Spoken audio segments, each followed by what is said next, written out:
36º Festival de Música Brasileira, um espetáculo com belas canções em homenagem ao maestro Altino Pimenta.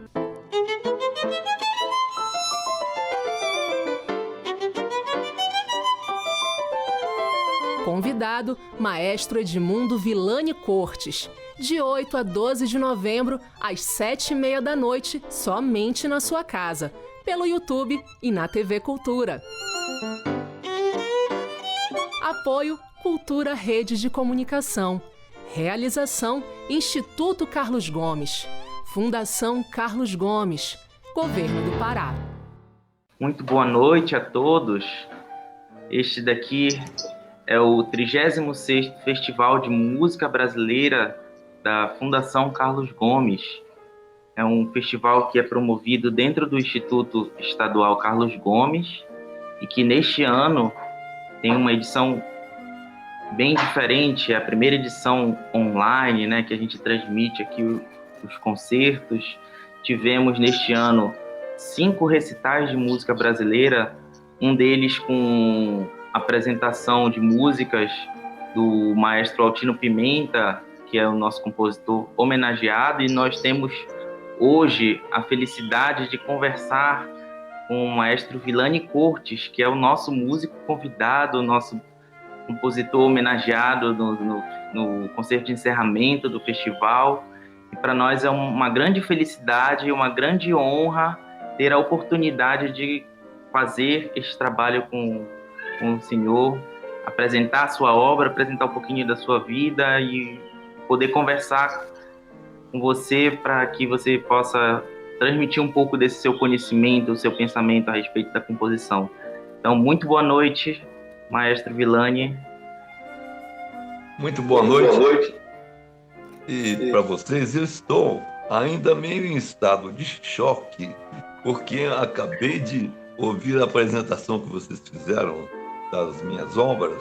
Eu fiquei encantado, simplesmente encantado, né?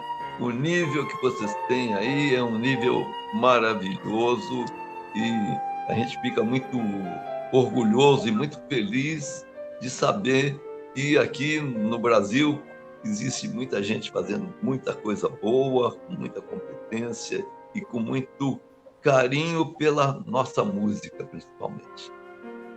Com certeza, maestro.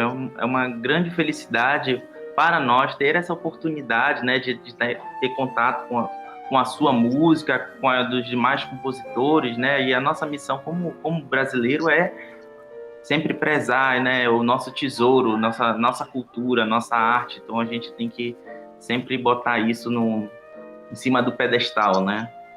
Então, maestro, gostaria de saber, se você me permite fazer essa pergunta, um pouquinho mais da sua formação musical, né? Já que a gente está comemorando também, e eu quero aqui deixar registrado, né, que a Fundação Carlos Gomes parabeniza o senhor por 90 anos de vida, né? Que bênção, né?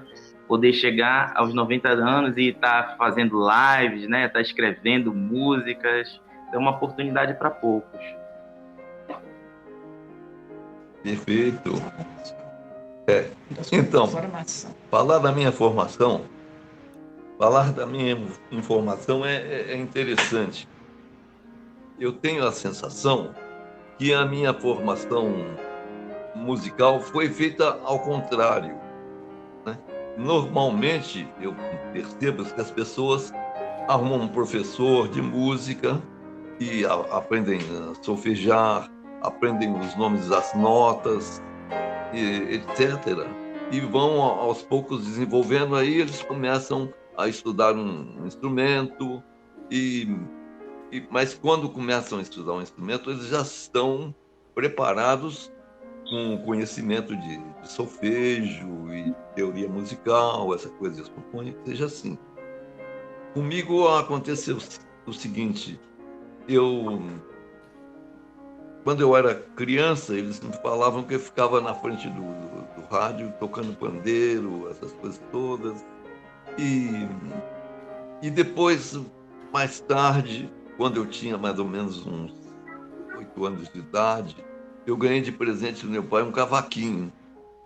Então comecei a aprender a tocar cavaquinho, mas assim, olhando as pessoas tocando, eu via um cavaquinista tocando, ia lá, via o que estava fazendo, e ouvia uma música, eu experimentava um acorde, aprendia a fazer aquela posição e fui encaixando essas coisas.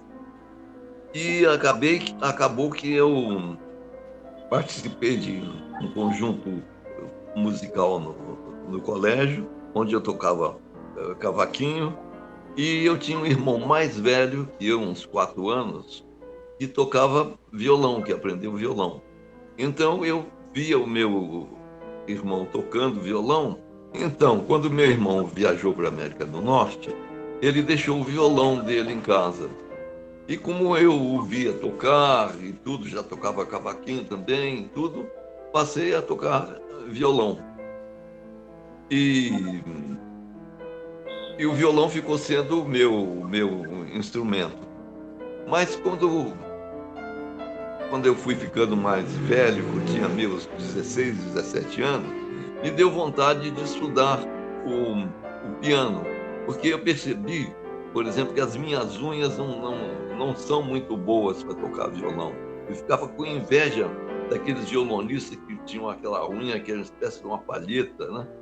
E eu não tinha eu não tenho, né? Minhas unhas são muito fracas. Falei, eu nunca vou tirar esse som, o pessoal tira e tudo. E fiquei com vontade de estudar o piano, mas eu não tinha piano, então eu sugeri à minha mãe se eu não poderia estudar piano na casa de uma tia que tinha um piano. Então eu passei a estudar piano e com isso eu aprendi. Aí é que eu aprendi que aquela nota que soava de tal maneira era um dó, né? E a outra era ré, então, e a escrita musical eu fui aprender só depois de tocar o instrumento. E eu tive uma certa facilidade para poder me encaixar no mundo da música, por causa principalmente de já tocar o cavaquinho, o violão, e na hora que o meu pai, quando meu pai conseguiu comprar um piano, eu fiquei ansioso e consegui me profissionalizar. Em 2 anos eu já era músico profissional, tocando piano e tocava na orquestra da rádio, e depois passei a tocar numa filarmônica que havia lá em Juiz de Fora, e na orquestra da rádio eu, de vez em quando, já escrevia alguma coisa para eles, tudo mais ou menos por iniciativa própria, né? Então foi mais ou menos a minha formação musical, foi mais ou menos assim, foi uma informação musical. Ah, sim. E essas primeiras composições, elas eram feitas para orquestra, então?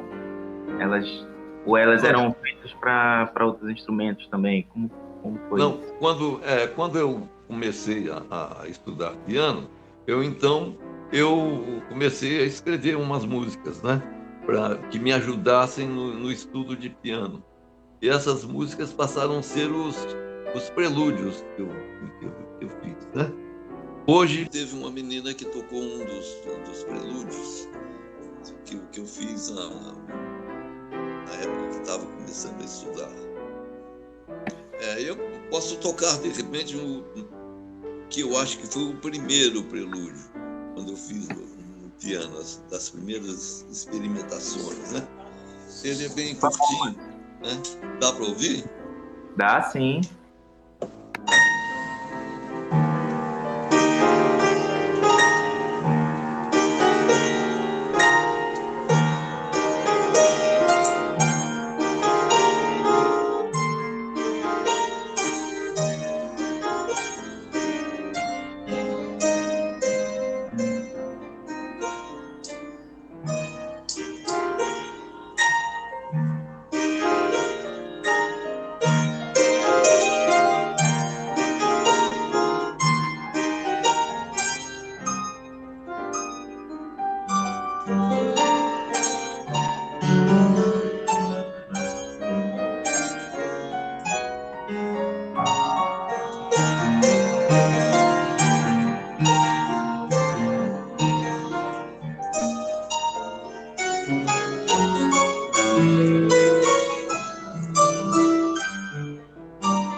Maestro, muito obrigado pela performance dessa obra para nós. É um grande tesouro poder registrar essa performance, né? E fazer um paralelo aqui com o professor Altino Pimenta, né? O maestro Altino Pimenta, que até o final de sua vida ele tocava diariamente o piano, sempre estava tocando ali, ele dizia que aquilo era a vida dele, né?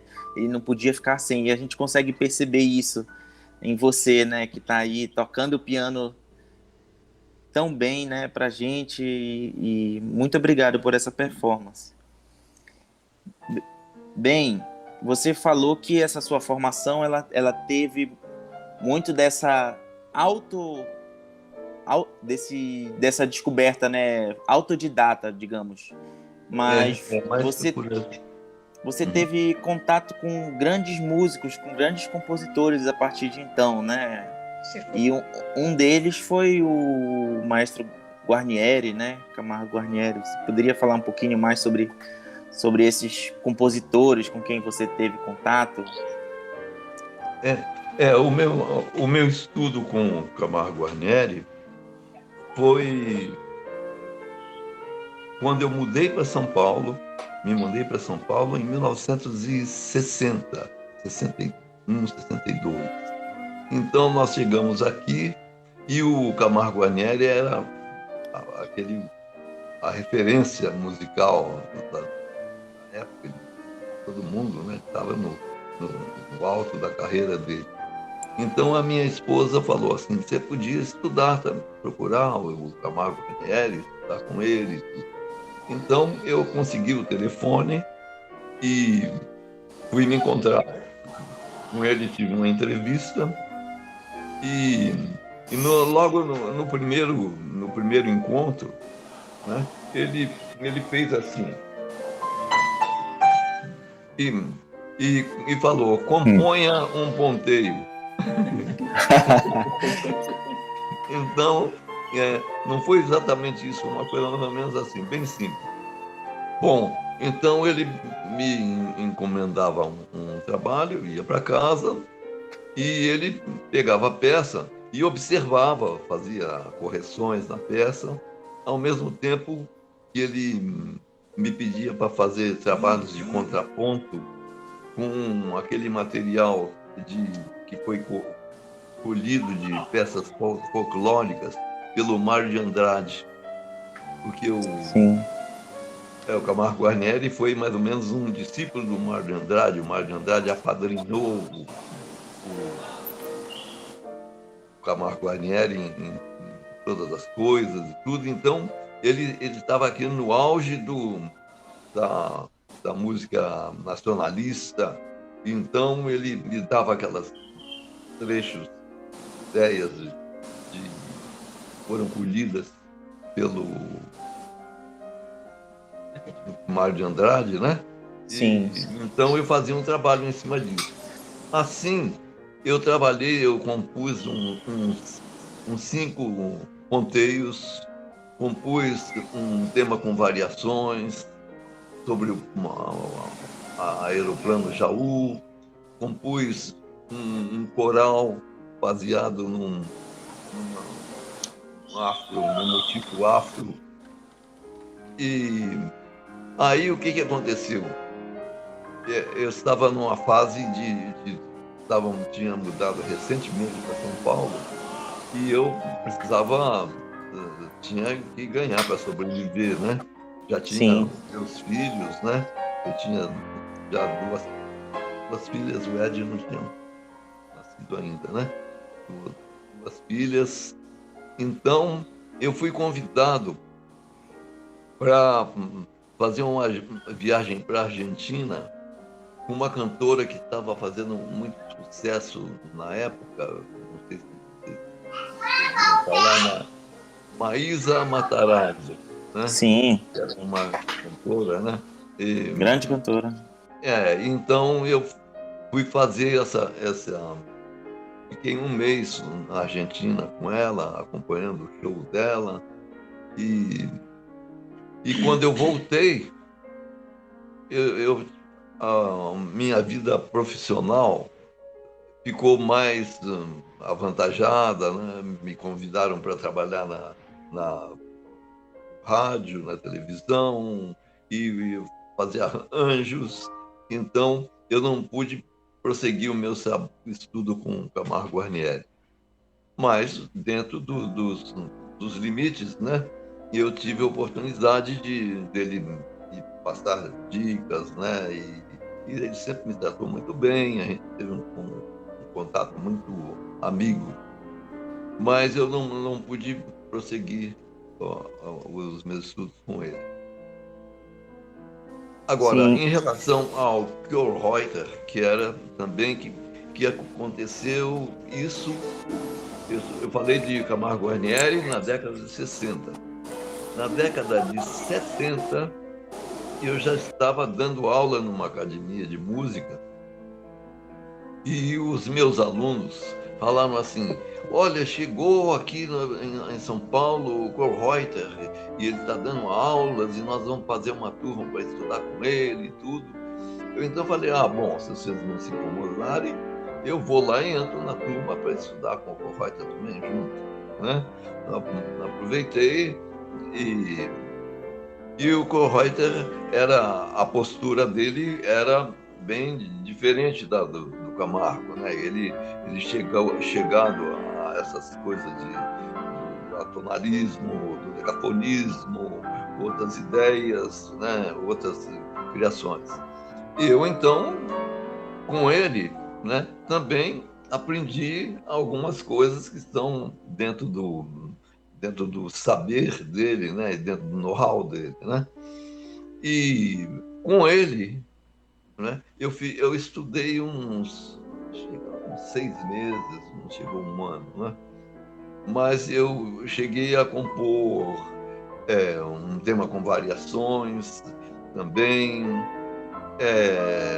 compus também um concerto para piano e orquestra, né? E ele, vendo o meu trabalho, eu ligava, ele fazia encomenda, eu chegava lá com o trabalho. Ele então falou assim: olha, vai haver um concurso aqui no Brasil chamado Noneto de Munique. Em Munique existe um noneto e esse noneto vai fazer uma viagem e eles querem escolher receber uma música brasileira para participar do repertório. E o Instituto Goethe fez um concurso para escolher essa peça. E eu, então, trabalhei bastante nessa peça, né? E entrei no concurso e ganhei o concurso. Mas houve problemas, acabou... O grupo, quando recebeu a minha peça, eles já estavam saindo de viagem e a minha peça era muito difícil, né? Eles não me incluíram no repertório. Mas eu vinha ouvir essa peça alguns anos depois. Isso aconteceu mais ou menos na década de 70. Na década de 80, 88, mais ou menos, né? Apareceu uma regente, né? Herrera, né? Como é que era o primeiro nome dela? Helena Herrera? Helena Herrera, exatamente. Isso. E ela fez essa peça aqui no Teatro Municipal. Foi só essa audição que eu tive da peça. Mas o meu trabalho com o Kjolreuter, quando eu fiz o concerto de piano e entreguei para ele, ele falou assim: esse seu concerto está no nível do concerto de piano do Schoenberg e tudo. Ele gostou muito e tal. Foi assim. Está, né? Inédito. Mas está inédito, esse concerto nunca foi tocado, porque também Olha é muito só. difícil. Que coisa boa. Então, a gente tem bastante ainda a explorar, né, desse repertório, né? Não, eu tenho aqui o arsenal aqui ainda está. Que bom, que bom, isso é bom saber. falando aqui também um pouquinho sobre essas colaborações, né? Você citou agora a Helena Herrera, né? E eu sei que você trabalha muito intimamente com alguns artistas, né? Eu posso até citar aqui o professor Raif Dantas Barreto, né? Que é um amigo pessoal seu, grande violoncelista, também já tive a oportunidade de tocar com ele. E gostaria de falar um pouquinho mais dessa sua relação assim, com outros músicos, algum fato interessante, de repente, que a gente possa registrar, né? Realmente, o caso é o seguinte, com esse negócio de eu ter os 90 anos, é um mundo muito grande de pessoas, né? E muita coisa aconteceu e todas elas são muito importantes, né? Eu acabei de ouvir agora, né, uma peça minha que o maestro Lutero Rodrigues. Sim. É um maestro maravilhoso, um amigo maravilhoso. Então ele acabou de fazer uma homenagem para mim com os alunos do Instituto de Artes, daqui onde eu fui professor, e Unesp. E ele então acabou de tocar uma abertura e ele já estreou um grande número de peças minhas, peças com orquestra sinfônica, né? E ele é um grande maestro, um grande amigo, e então meu relacionamento com ele foi muito proveitoso e muito agradável. Quanto a isso também, existem 2 maestros muito importantes também na minha carreira. Eu não vou dizer 2, eu vou citar 4.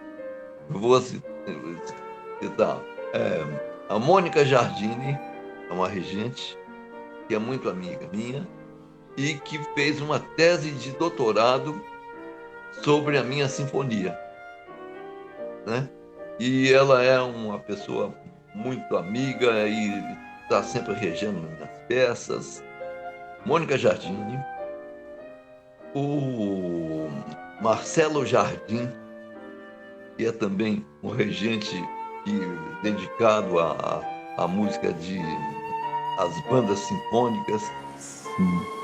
E o Roberto Farias, que é um dos maiores regentes de música de banda sinfônica. E foi a primeira pessoa para quem eu escrevi uma peça para banda sinfônica. Foi um concerto que se transformou num concerto para piano, concerto número 3.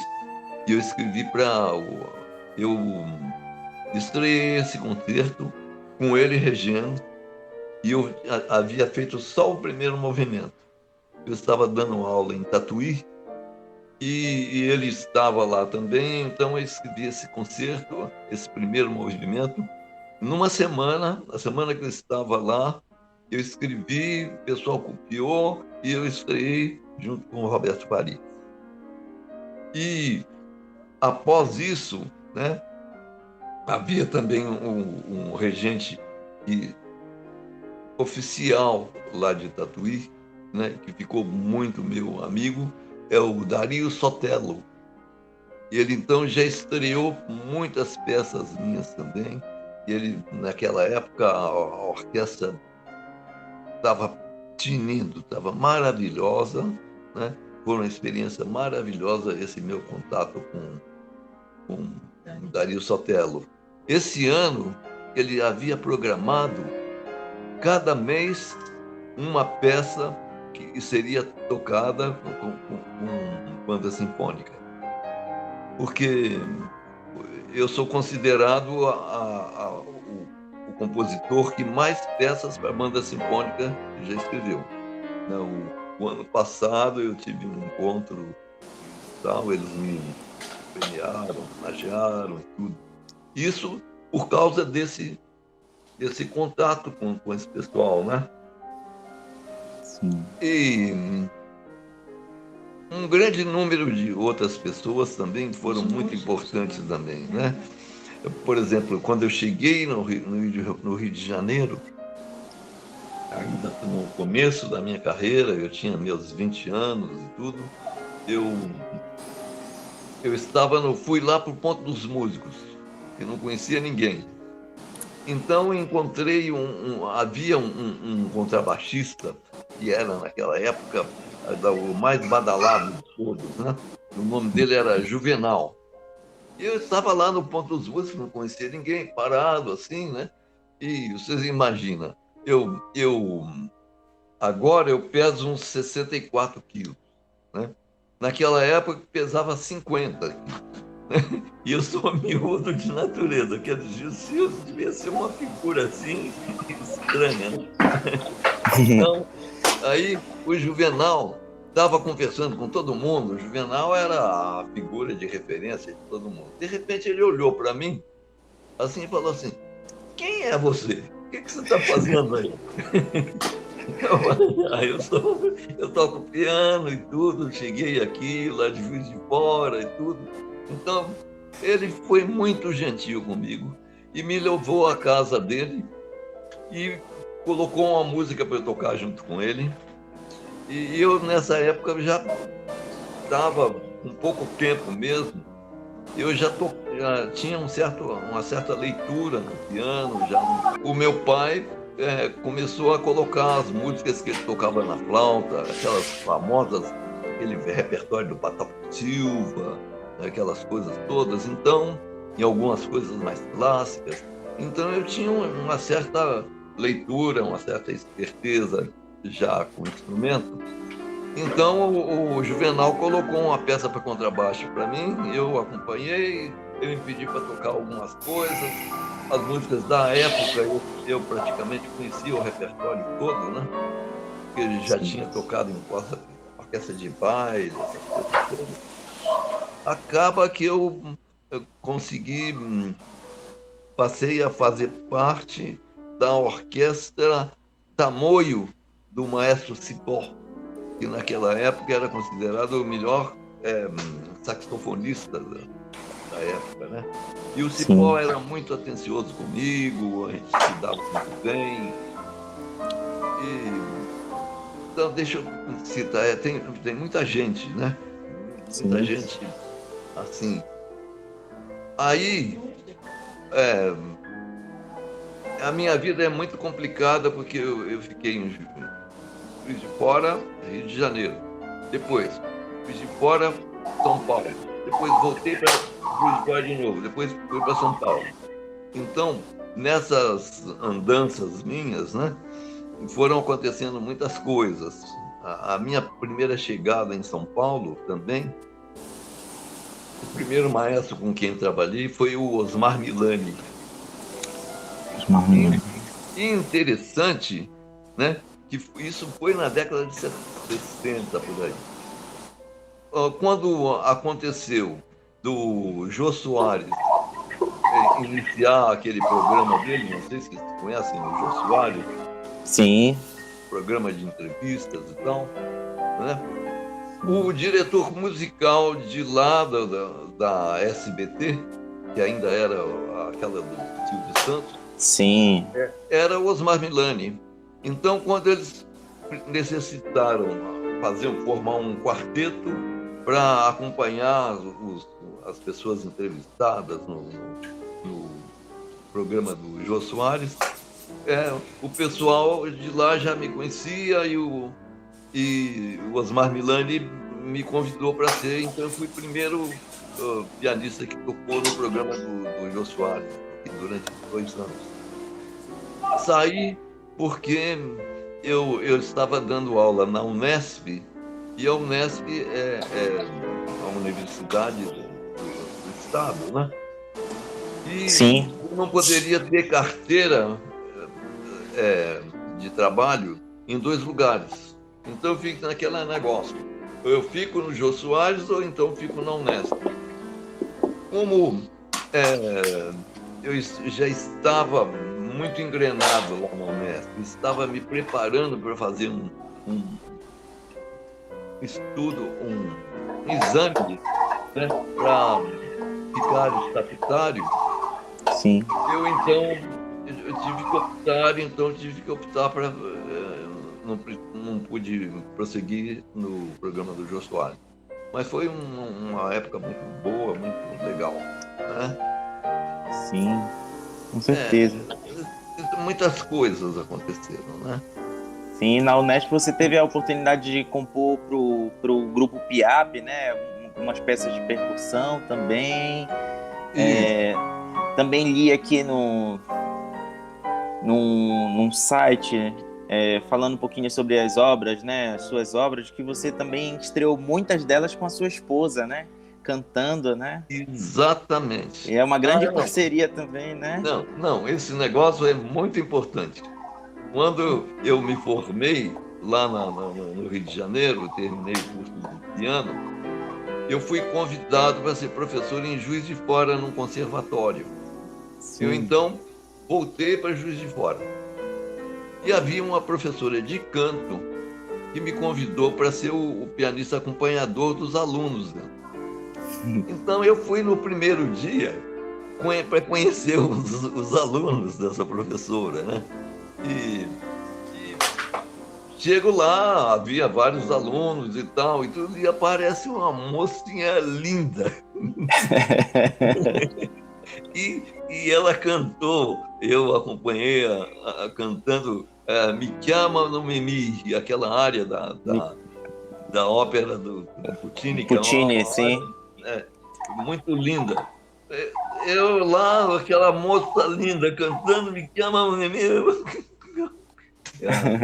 Não, é com essa que eu vou. Aí bom, né? aconteceu, acabou, nós namoramos e nos casamos e tudo. E ela está aqui do meu lado, né? E é um tesouro, quer dizer, um tesouro que eu ganhei na minha vida, né? Com certeza. E aconteceu também uma coisa muito interessante, né? Quando eu estava no Rio de Janeiro, eu acompanhava os alunos de canto de um professor George James, né? Então, quando eu voltei para Juiz de Fora, eu encontrei a minha esposa, aconteceu que houve um concurso de canto no Rio de Janeiro. Então, a gente tomou conhecimento disso e ela se inscreveu. E nós fomos ao Rio de Janeiro para participar desse concurso. Sim. E quando fomos participar, o professor James estava lá, encontrou-se comigo, falou: Edmundo, como vai fazer? E o que você está fazendo e tudo? Não, eu vim aqui porque vim com a minha namorada que vai entrar aqui nesse concurso e tudo. Mas ele não olhou assim um pouco para minha companheira e falou assim: você precisa ver a aluna que eu tenho. A Fátima é uma revelação, vai ser uma maravilha nesse concurso e tudo, nem mal olhou para nós, né? Então foi decorrendo o concurso, né? E quando chegou a vez da Efigênia cantar, ela havia acontecido que umas duas outras concorrentes cantaram uma peça que era o Canto da Saudade.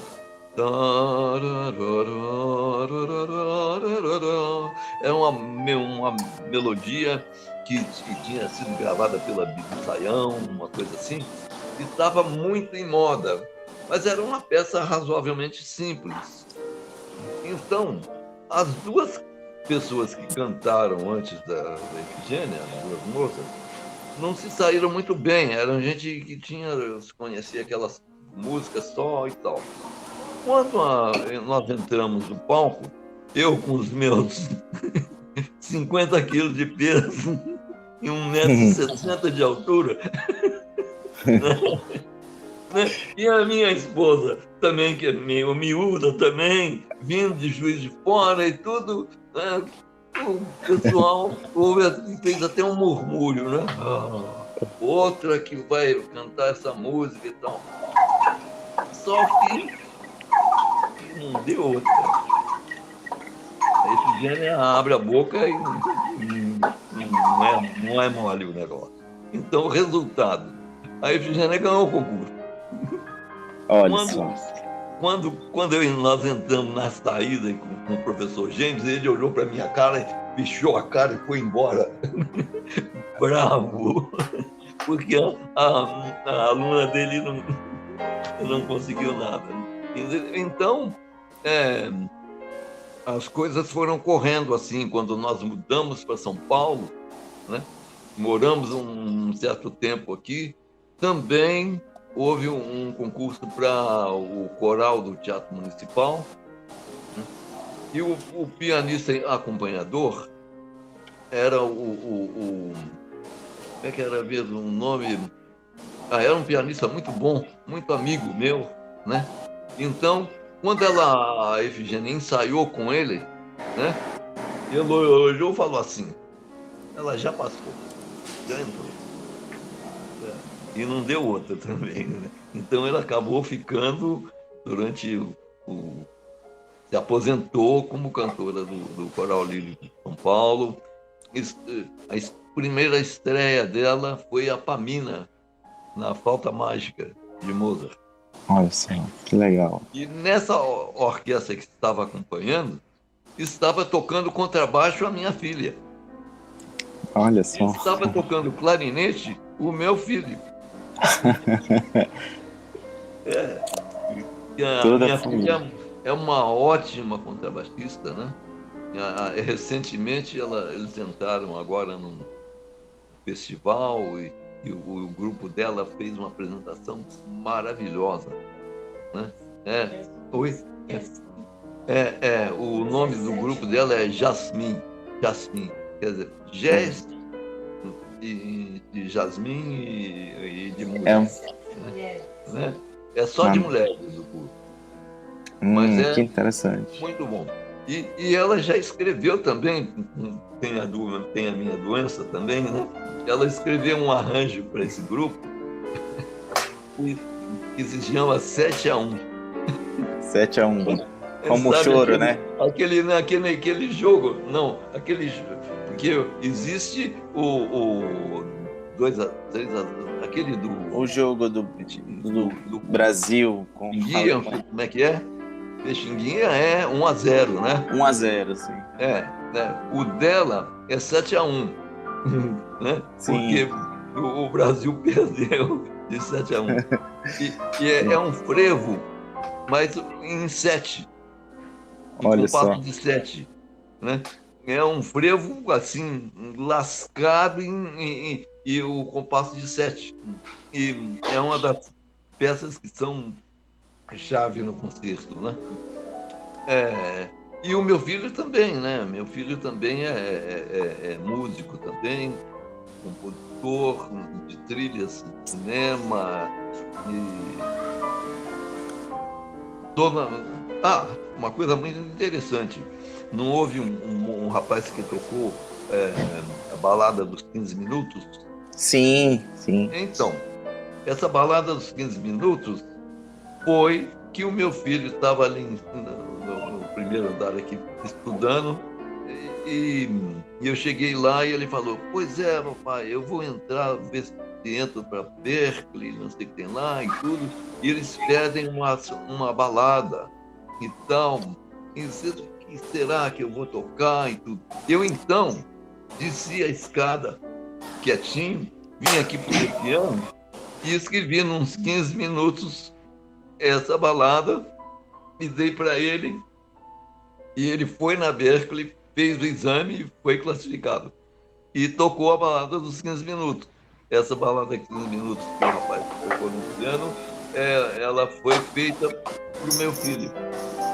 Olha só, que legal. Muito bom ouvir isso. Falando aqui um pouquinho da sua obra,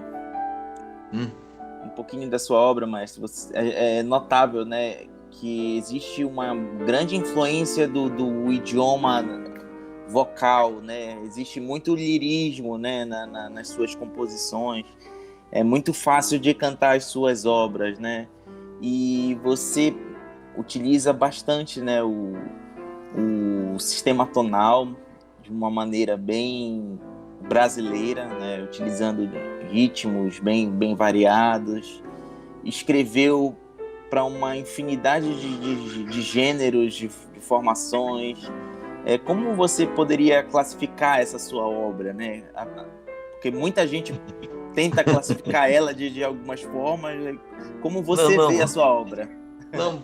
Não, você não faz ideia, né? Porque, por exemplo, quando eu entrei no concurso do Nanete de Munique, né?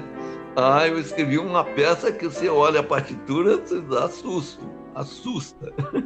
É toda tonal, usando o recurso que daquela época eu fiz orientado pelo Kohreuter, né? Então, quando eu trabalhei com o Camargo Guarnieri, eu fui lá para os lados dele, né? De fazer música nacional, de fazer os ponteiros, etc., né? E, paralelamente a isso, é assim, geralmente a pessoa me pede para fazer uma música e eu faço. Então eu tenho um número bem grande, sabe? Eu tenho um catálogo agora de obras que passa de 500 músicas, né? Então, por várias vezes já houve tentativa de pessoas que quiseram ver se arrumavam um projeto para poder editar esse material e tudo, eu ter isso tudo. Aqui em casa já não cabe mais, não tem mais lugar para colocar as músicas, peça para tudo quanto é lado, né? E havia um banco que chamava BNDES, que patrocinava só projetos grandes. Então eu arrumei uma produtora que fez a proposta para o BNDES deles cuidarem do material, né? Quando ela mostrou o material, eles acharam que que não dava para fazer, que era muito. Tem que, por exemplo, haver, por exemplo, pelo menos uns 10 copistas que passam um ano trabalhando para copiar isso. Só isso já é um problema. Atualmente tem um advogado, amigo do meu filho, que está tentando ver se consegue uma coisa assim, porque realmente tem muita coisa. Eu tenho praticamente, por exemplo, concertos. Esse menino que tocou hoje foi demais, o concerto de vibrafone, né? Ele tocou o primeiro movimento. Sim. O segundo e o terceiro. Ele toca os 3 movimentos, que a gente não teve o tempo para poder disponibilizar, né? Pois é, mas eu tenho concertos para quase todos os instrumentos da orquestra. Tem concerto para flauta, tem um concerto para quase todos os instrumentos da orquestra, né? Então há uns que estão inéditos, né? E outros também, por exemplo, o concerto de flauta foi estreado em Londres, né? Com um flautista muito bom, o Marcelo Barbosa, que era de lá, num concerto que foi em homenagem no ano 2000, né, dos 500 anos do Brasil. E as outras obras que estavam no concerto eram um concerto de Brandemburgo de Bach e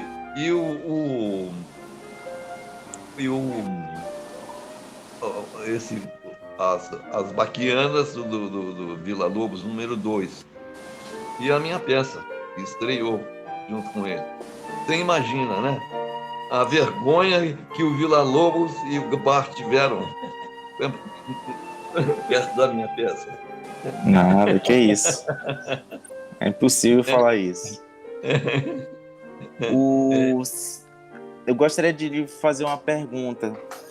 O que você poderia aconselhar aos jovens compositores que estão, assim como você, né, trilhando a carreira, né, da música através dessas composições, né? Que tipo de conselhos você pode dar para esses jovens? Sabe uma coisa? a coisa mais importante que existe no relacionamento das pessoas é o coração, sabe? Se você se relaciona com a pessoa e a trata com todo carinho, com toda atenção, com todo cuidado, né? Só pode dar boa coisa. No decorrer da sua vida, no decorrer da minha vida, aconteceu várias vezes isso. A pessoa que ia decidir a quem a escolha, né, foi um cara que foi meu aluno. Ele não era um aluno, não era o primeiro aluno, não era o melhor de todos, mas eu o tratei bem. Então, o que acontece? Acontece muito comum isso, né? E houve um ano que aconteceu isso. A Karen Fernandes, que é uma pianista muito boa, que estreou o meu concerto número 3, ela fez um projeto para como é que é uma coisa de gasolina aí? Petrobras, né? Fez e para colocar, ver se editava e gravava o concerto. E aconteceu que o projeto foi aceito e aconteceu. Em uns tempos, eu estava em Goiânia.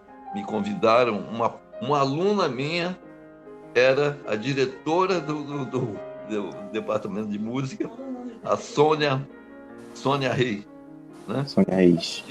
Então, eu encontrei com um rapaz que eu nem me lembrava dele, e ele me falou que ele fazia parte da comissão que escolheu o projeto que ia ser adotado naquele ano.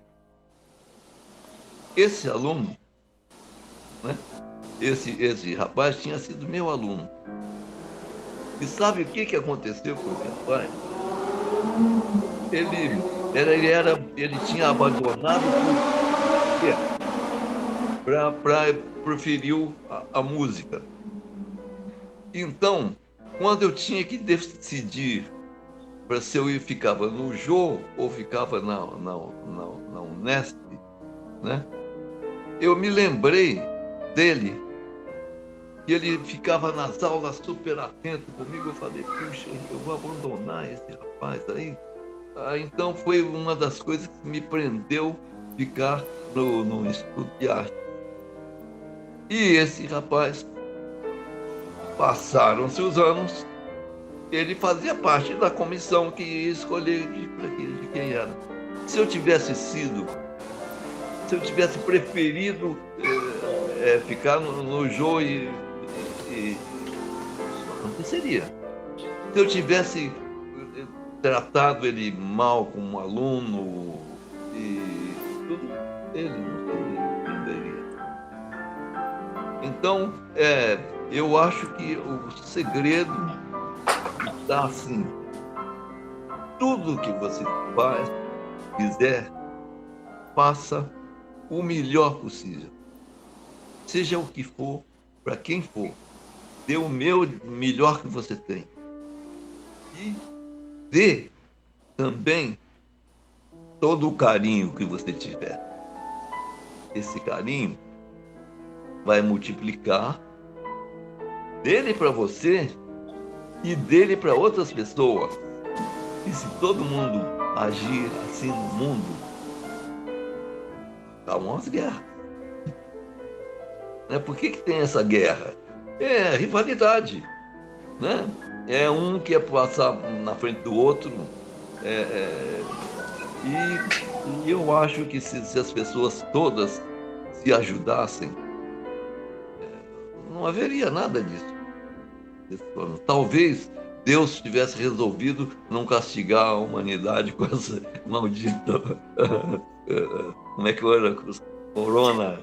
Coronavírus, né? Vai ver que é um castigozinho que ele está dando. Olha, vocês não estão conversando bem. É um grande mistério que a nós não cabe entender, né? talvez buscar, né, novos caminhos, né, para que a gente possa trilhar esse caminho de paz e de amor, né, que você acabou de sugerir a todos nós. Olha, esse concerto que eu assisti do pessoal que tocou, se as pessoas estivessem cuidando disso e pensando nisso e assistindo isso, olha, não haveria guerra, não haveria nada disso. Esse pessoal que tocou as minhas músicas, eu senti que todo mundo tocou com muito carinho, com muito cuidado, dando o melhor de si. E então, em qualquer coisa que a pessoa faça, não é na música, em qualquer coisa que a pessoa faça. É assim que tem que ser. Esse é o caminho. Perfeito, maestro. Eu creio que nós estamos chegando aqui à conclusão desse momento. Tenho certeza que há muito o que aprendermos com o Senhor, e eu espero que nós tenhamos muitas oportunidades para ter esse contato, né? Para que a gente possa continuar a crescer como músico, tendo essa troca de experiência, porque não é somente... Eu tenho certeza que não somente você está aprendendo, nós estamos aprendendo com você, mas você também acaba por absorver esse novo conteúdo musical, né? A partir dos jovens que vão tocando a sua música, que vai inspirando você a compor cada vez mais, né? Continuar compondo, continuar a tocar, né? E isso que vai nos movendo, né? Esse amor que você falou, né? Um pelo outro, que a gente transmite através da música, né? Exatamente, porque é uma coisa muito importante. A música é uma linguagem universal. Você pode chegar na China agora, se você tocar uma música linda, bonita, os chineses vão adorar, né? Um pianista famoso, se não me engano, ele é chinês, né? Lang Lang, faz um sucesso no mundo inteiro e tal, tudo. Qual é o repertório que ele toca? Não é o repertório de música chinesa. Ele toca o quê? Ele toca Chopin, né? Ele toca Rachmaninoff. Ele toca esse pessoal que faz coisa bonita. Então, não existe diferença, né? Ser chinês, japonês, ser competente, ser não. A música é uma linguagem que não necessita você ter carinho, cultura. Você pode não ter cultura, mas se tiver carinho, você ganha um lugar. Perfeito. Então, eu acho isso. Às vezes eu estou escrevendo e eu vou escrever uma nota, porque eu não sei escrever com instrumento. Eu sei tudo com lápis e borracha. Isso do tempo antigo, né? Então, quando eu vou escrever uma nota, essa nota aqui é muito bonita, muito legal. Deixa eu fazer ela bem bonitinha, legal. Assim. Tu vai saber que na hora que ela tocar, ela vai sentir isso. Então, a gente tem que colocar carinho, respeito, admiração, procura do melhor, sempre, sempre, sempre. Foi o que eu vi que acontece aí com vocês. Vocês fazem um trabalho maravilhoso. Maravilhoso. Fiquei encantado. Muito obrigado, maestro. Os nossos professores e alunos certamente estão gratos, né, por essa oportunidade de ouvir o que você falou para nós, né? E nós estamos muito felizes em poder tocar a sua obra aqui para o nosso público, para o público agora do Brasil todo, né? Como as nossas distâncias se encurtam com a internet, então é uma honra poder fazer essa homenagem a você nesses seus 90 anos de vida, né? E quero agradecê-lo em nome da Fundação Carlos Gomes, na pessoa da superintendente, a professora Maria da Glória Caputo, né? o diretor de ensino do Instituto Estadual Carlos Gomes, o professor Joel Costa, a diretoria técnica aqui da Fundação também, na pessoa da professora Eugênia Pignon, e a diretoria administrativa, a professora Ana Bezerra, e todos nós, professores, alunos do Instituto Estadual Carlos Gomes, desejamos ao Senhor muita saúde, muita paz, para que a gente possa continuar a trabalhar juntos, estabelecer essa parceria, né, com o Instituto, e agradecer mais uma vez por essa oportunidade. Bom, então vamos fazer um golpe, dar um golpe. Você pega essas palavras suas e multiplica isso por 1000 e são as minhas. Muito obrigado, mestre. É um maravilhoso, tudo maravilhoso. Final feliz. Muito obrigado, maestro. Desejamos a você e a sua esposa uma boa noite a todos que estão assistindo essa live neste momento, e se Deus quiser até o próximo evento, né, que a gente possa estreitar esse relacionamento e que a gente possa cada vez mais estar tocando a sua música. Muito obrigado. Muito obrigado também. É um prazer grande. Tchau.